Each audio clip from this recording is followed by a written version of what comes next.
Connus T, how are ye? Welcome to another Candlelittales podcast, episode 73 to be exact, and this one is the story of Kel'thkar.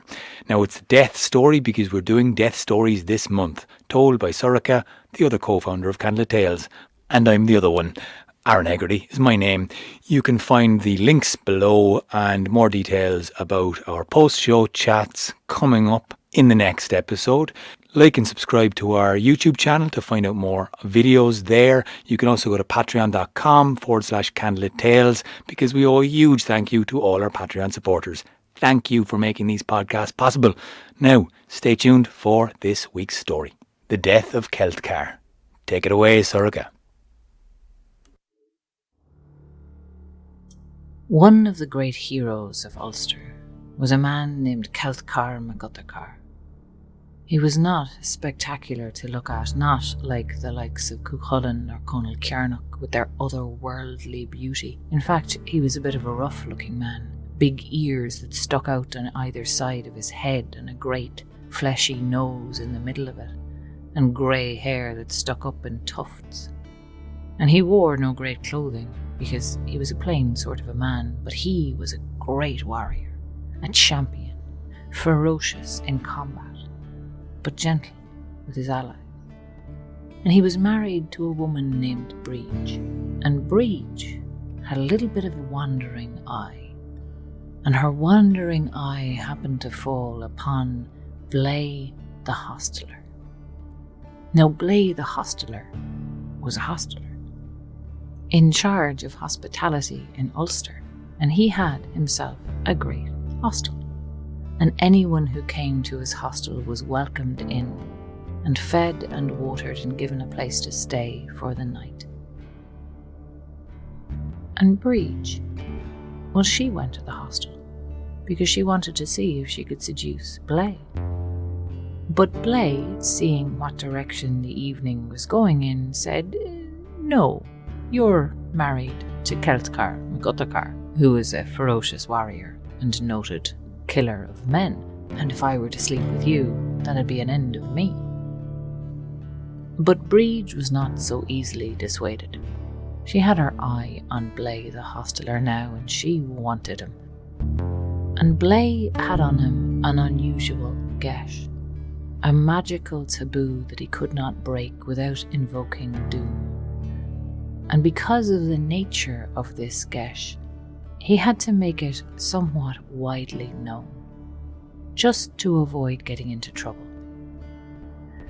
See, the gesh on Blay the Hosteler was that if any woman came to his hostel in a company of men, but not married to any of those men, and she the only woman among them, Blay would have to spend the night with that woman.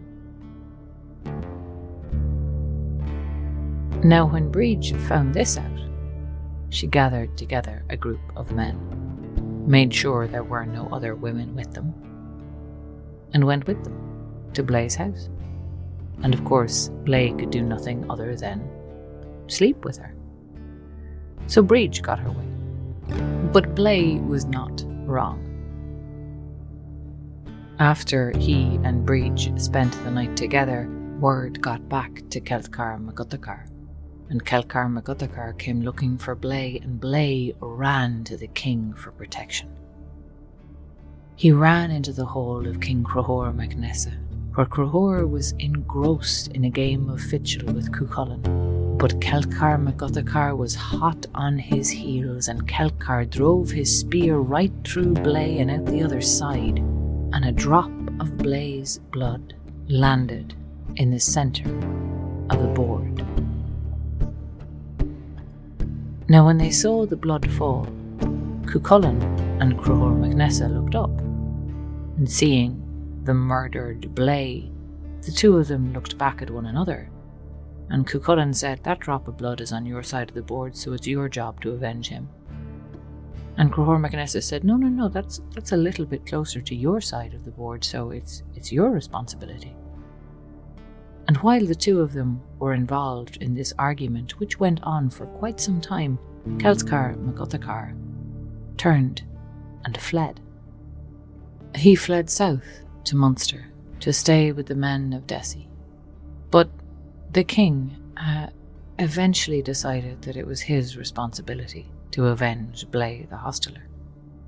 And after a time, the people of Ulster began to complain to King Crohor.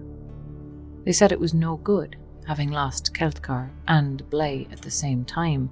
It was as if they had both been killed, and there was no need for it. Sad as they were to lose Blay, Celtchar was a great warrior. And so Crohor came up with an eric that he would ask Celtchar to give. And what he determined was that he would ask Celtchar Mac Uthechar to rid Ulster of its 3 greatest pests.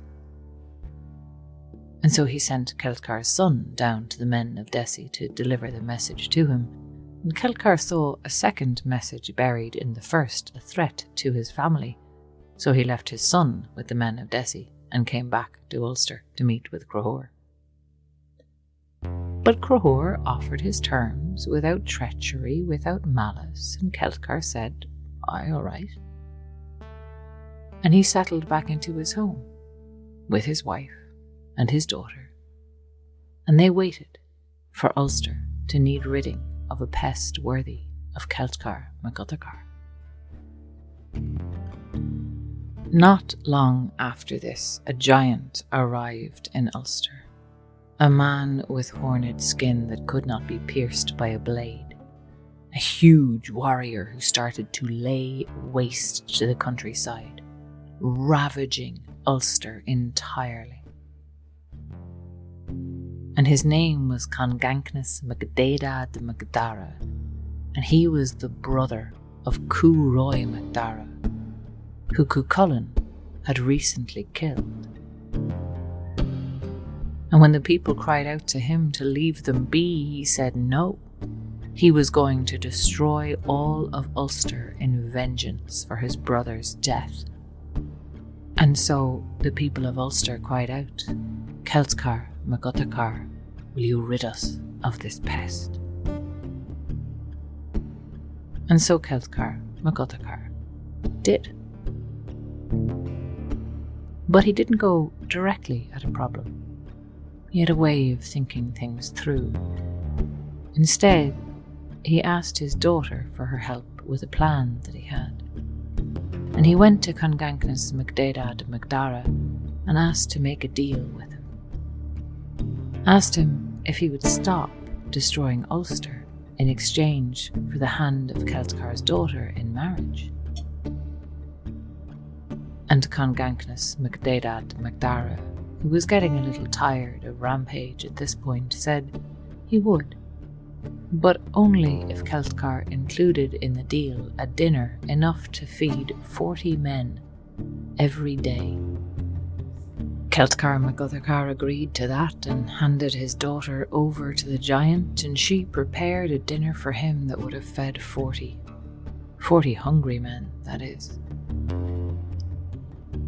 And when Khan Gankness Mac Dara was all full and fed and sleepy, she started to rub his hair and she asked him all about himself. And as he was getting loose and relaxed, she sighed and she said how worried she was. And he said, "Why?" And she said, "Well, you're my husband. It'd be a terrible thing to be a widow as young as I am. And you've made a lot of enemies here in Ulster." And he said, "Now don't worry about that. There's only one way to kill me. And no one would think of it by chance because it's just so weird. You see, the only way to kill me would be to heat iron spikes over a fire till they're red hot and then hammer them up through the soles of my feet and into my shin bones. That to me is a fatal wound and nothing else at all." She said, "That's good to know." And then she gave him a sleeping posset and went back to her father. Now I don't know if Khan Gankness Mac Dara woke up from that sleeping potion, or if he slept right through his wife and father-in-law heating up those iron spikes and hammering them through the soles of his feet, but I'll leave that up to you to imagine. Because in the end, Khan Gankness Mac Dara was killed, And Celtchar Mac Uthechar took his head as a trophy, but found it was so big he could not move it, and so he left it there, a great mountain in the landscape. Some time after that, another pest came to Ulster, and this time it was a hound that was called the Dunn Mouse. And the Dunn Mouse had belonged to the son of the widow. He had found the dog wandering the wilderness, taken her in, and fed her from his own hand, and she'd been a good dog until the day that she turned around and ate the widow's son, and then went home and ate the widow and the widow's flock. And after that, the bloodthirsty hound rampaged through Ulster every day, and every night went back to a little cave in a hidden valley to sleep. And this dog was causing such devastation that the people of Ulster cried out in one voice, "Celtchar Mac Uthechar, will you rid us of this pest?" And so Celtchar put his mind, his greatest weapon, to the task.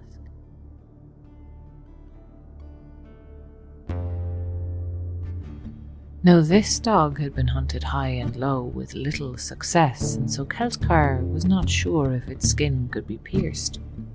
So he came up with a novel way of killing the dog. He got a log, and he hollowed it out. And then he boiled the log in a mixture of honey and grease and certain herbs for a long, long time, till it was very supple and very soft. And then, early in the morning, he went to the cave where the Dunn Mouse slept. And at dawn, the dog came out, sniffing the air and growling, already savage. And when it saw Celtchar Mac Uthechar, the Dunn Mouse lunged at him, jaws wide, and Celtchar drove the open end of this hollowed log between its teeth.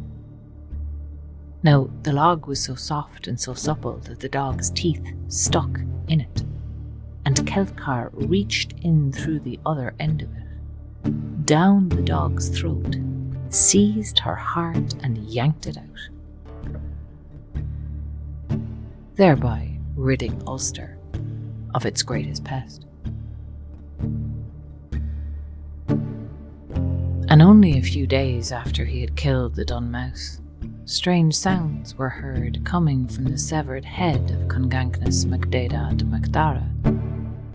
And on further investigation, the people found there 3 pups, otherworldly pups, strange hounds. Something about them that was definitely more than ordinary. And one was a white hound that was named Alba and given to a man in Leinster called MacDaho. And another was a brindled hound that was given as a guard dog to the smith Cullen, and afterwards grew up to be the Hound of Cullen, killed by a boy named Setanta, who then took the name of Cuchulainn. And one was a black dog that was given to Celtchar Mac Uthechar as his own.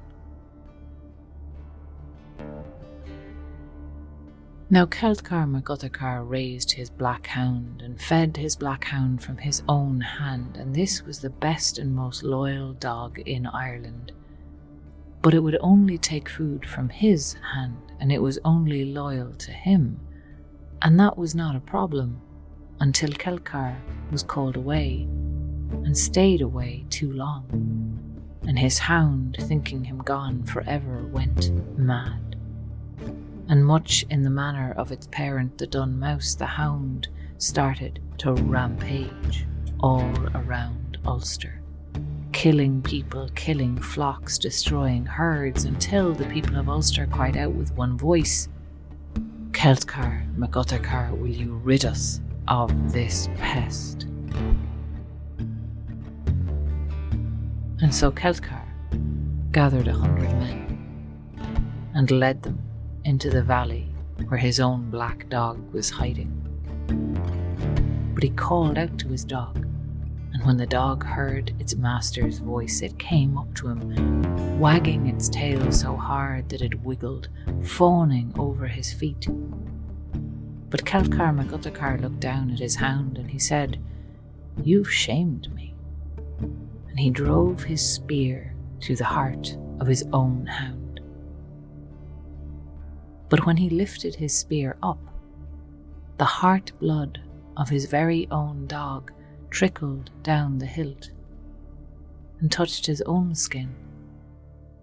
And then that blood went through him like a poisoned dart, up his arm, into his heart, and down his leg through the sole of his feet, where it darted out and into the soil, and Celtchar Mac Uthechar fell, dead, beside the body of his hound. Thanks so much for listening, guys. As always, this podcast was produced and edited by Oisín Ryan. The story was by Aaron and Sorcha Hegarty, narrated by Sorcha, and music by Oisín Ryan. You can find out more about us on our website, candlelittales.ie. Follow us on all the socials to find out and keep up to date with what we're doing. If we're doing any schools gigs or maybe a live gig sometime in the future, you never know. At Candlelittales on Facebook, Instagram and Twitter. Subscribe to our YouTube channel, Candlelittales, which also now has a Candlelittales for Kids playlist, #candlelittaleales, and Gareth Curtis has some beautiful illustrations there on some of our favourite stories. Go ahead and subscribe to that channel also, because you'll be notified of when we do our post-show chats, when we talk about these stories live on Sundays at 7 o'clock. Not all Sundays, but some Sundays. Liking and subscribing to our podcast really helps us reach more people and helps us grow. We get support for this podcast only through our Patreon supporters. Thank you so much for you guys who've gone to patreon.com/candlelittales to keep a monthly subscription going. However, if you'd want to make a one-off donation, you can do that too by going to the PayPal button on our website, candlelittales.ie. Now, stay tuned for more death stories coming at you this month, because you know what? You keep them alive by telling stories about them. That's the main thing. Thanks for listening, guys, and we'll catch you next time when we talk about this story in our post-show chats. You.